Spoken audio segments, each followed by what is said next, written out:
Okay, you guys, I have here the Hatsan 135 in 177 caliber. If you want to know more about this rifle, I have other videos on it, but for now I'm just going to talk about the test that I took here. So I'll give you a quick look at the Hatsan 135.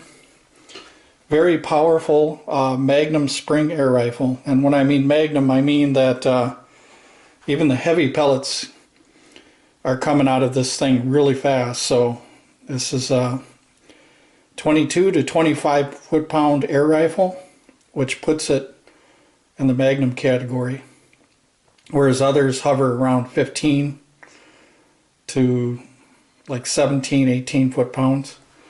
So anyway, I'm going to put this Hatsan 135 down for now. What I'm going to do is show you my results on a pellet just under the Mach speed, which in my altitude is about 1125 feet per second. This particular pellet that I used is going 1077. I'll show it to you here. It's an average speed of 1077. This is the New Boy pellet. It's 8.64. It's a round nose type of pellet with a ring. If you guys are familiar with Beeman pellets, many years ago there used to be a pellet called a Beeman Ramjet. These look kind of similar to the Beeman Ramjet. So 8.64 grains. I believe these are made by Predator. Sometimes names change. But there it is there, if you guys can see it. So now that the pellet's out of the way, I wanted to read off some things for you.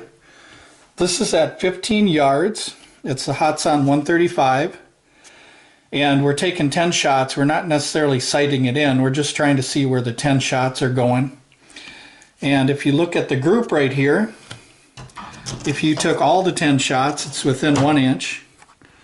But if you took 80% of them 10 shots,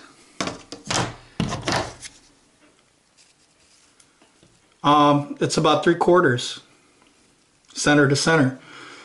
Now this was used with the factory sights, and anytime you get a Magnum Springer doing 1 inch at 15 yards, that's really good, because a lot of times at 15 yards, a Magnum Springer like this, no matter how good you rest it on your hand and stuff, sometimes it's hard to get even 2-inch groups because the harsh recoil and everything that goes with this kind of rifle.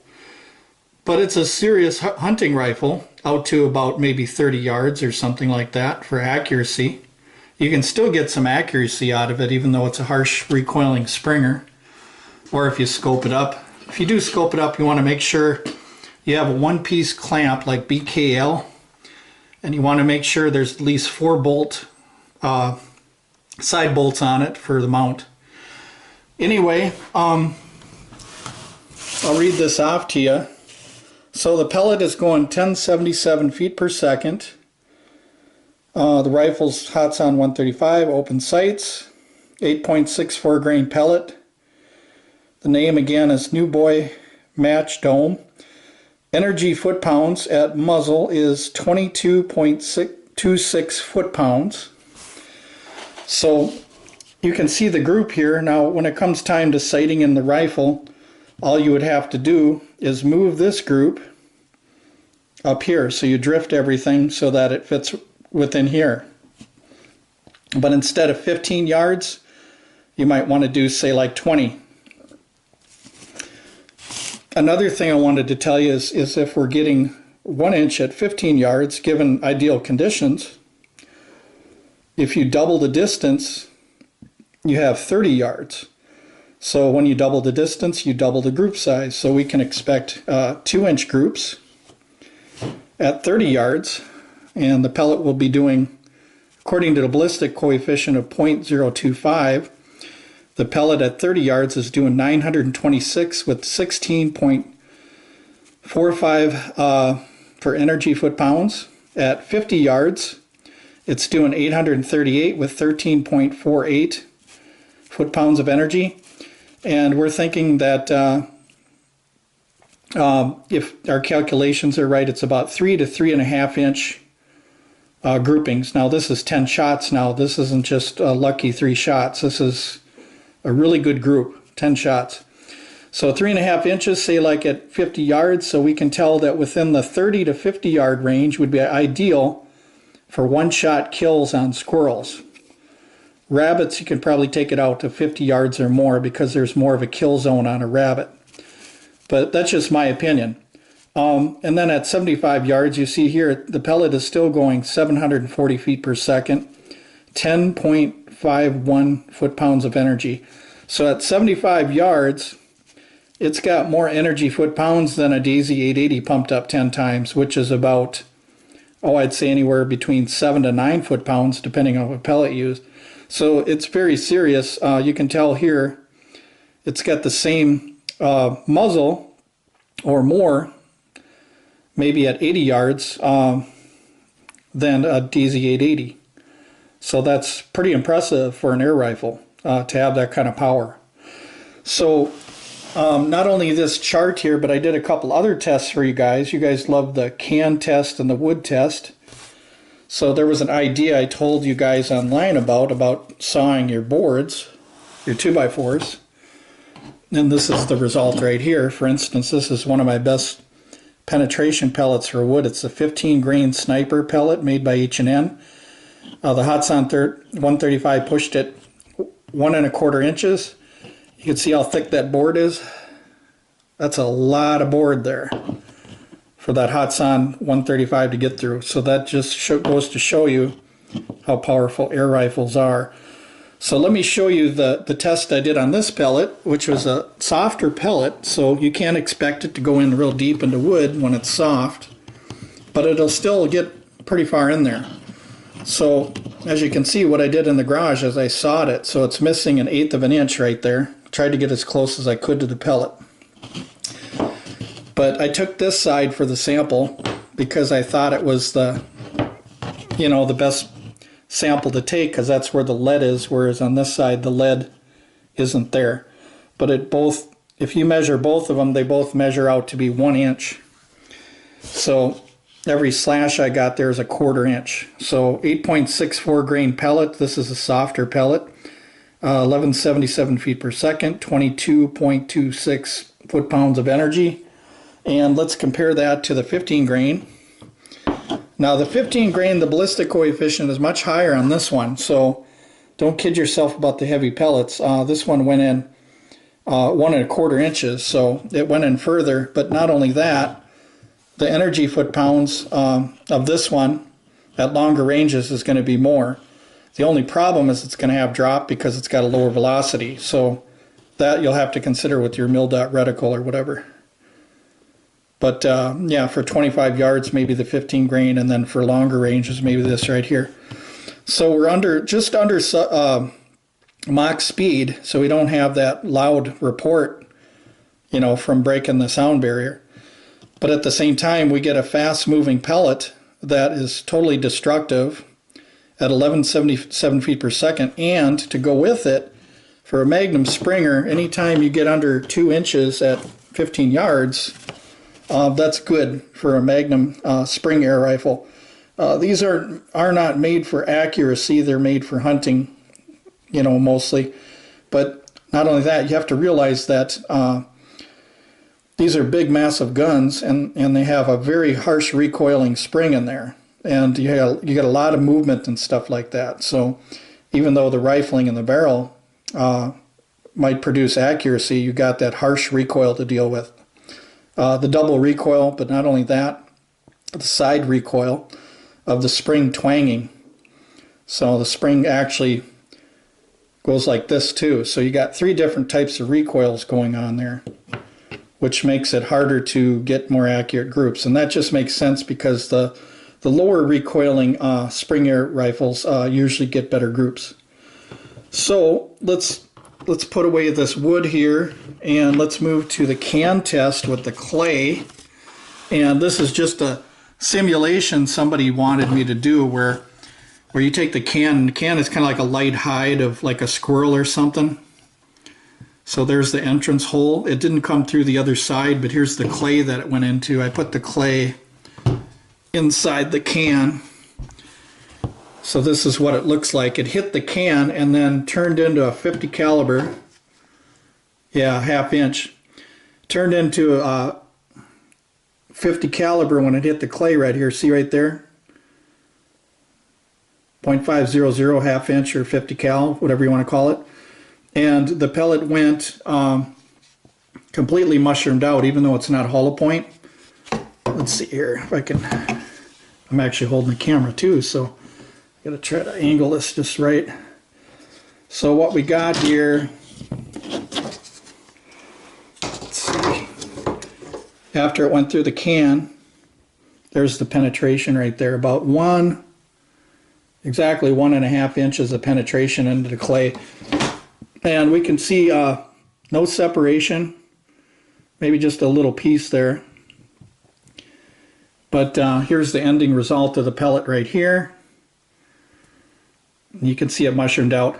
Now the one thing you guys have to understand about hollow point pellets is you don't necessarily need a hollow point pellet.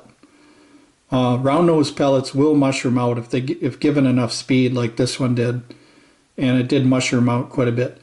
Now what it would do is it would begin to yaw and tumble, and that would make it kind of similar to a hollow point. Not that hollow points are bad, but you want an accurate pellet that can go the distance. So this is our result right here, and I'll get you a good pellet that hasn't been fired yet so you can see the results here. Let's see. Yeah, excuse my camera angle here. I'm holding my sports camera. Okay, so there's what the pellet looks like. Okay. And here's after. See that? So yeah, she got really mushroomed out going through that can. So here it is again. Went through here, hit the clay, and then stopped right there. So this is the clay and can test right here. The important thing with clay now is when you guys are doing testing with clay, if you shoot one pellet into clay and then you try another pellet, you have to remember that the clay is going to warm up and it's going to be softer the second time you remold it. So what you want to do is when you do a clay test for two different pellets, you want to mold this one at the same temperature as this one, because if you just take a cold piece of clay and shoot it and then reform it again and it gets warm, you're going to have false results. So you don't want that. You want two separate pieces of clay, or say if you have 5 pellets, you want 5 pieces of clay so they're all the same temperature, if you get my drift. So anyway, that's all the stuff I wanted to show you about the Hatsan 135. Very powerful air rifle. I would try to use 8.5 grain to say like 15 grain, but I wouldn't go any higher, nor would I go any lower than 8.5 grain, because it's a simple fact you don't want that piston slamming up against the breech. And too heavy a pellet, what will happen is when the piston slams against the air and it has nowhere to go, you could blow out your piston seal. So you can damage your piston seal, tear it, or blow it out. So as long as you stay within, I'd say the 8.5 to 13, 15 grain range, you should be fine with the Hatsan 135. Now I've been shooting this for many years and I haven't had anything blow out on me.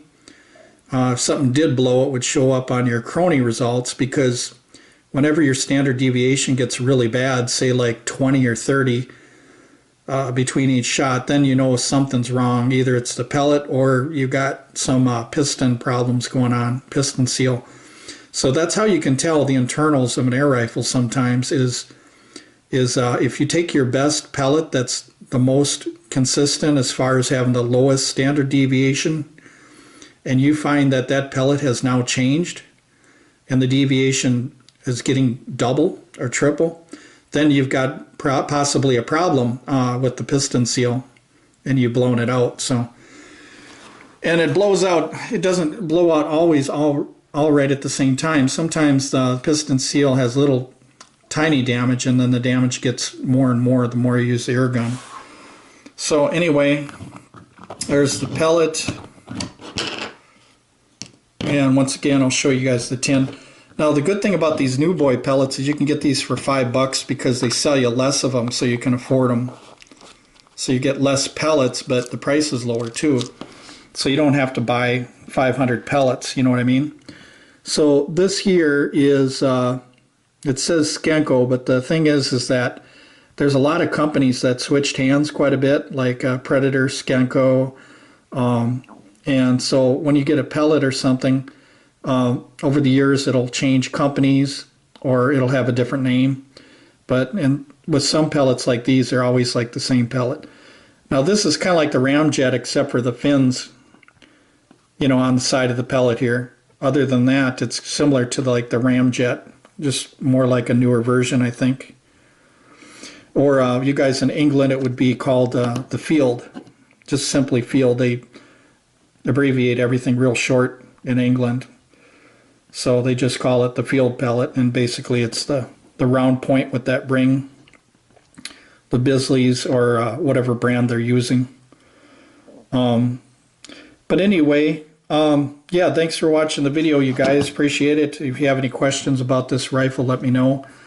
Shooting at factory sites, we can tell that you don't necessarily need to scope it. If you're within 30 yards and you want to take a shot at a squirrel or a rabbit, you might be able to move up and use this for hunting for that range. And I mean, anybody can get within 25 yards, so I don't think it's going to be much of a problem. You're not necessarily going to need a scope because you're not precision shooting. You just want to make sure that the animal doesn't suffer. And you can tell with this Hatsan 135 that it's going to obliterate anything it hits. So it's got a lot of power. So anyway, thank you for watching, you guys.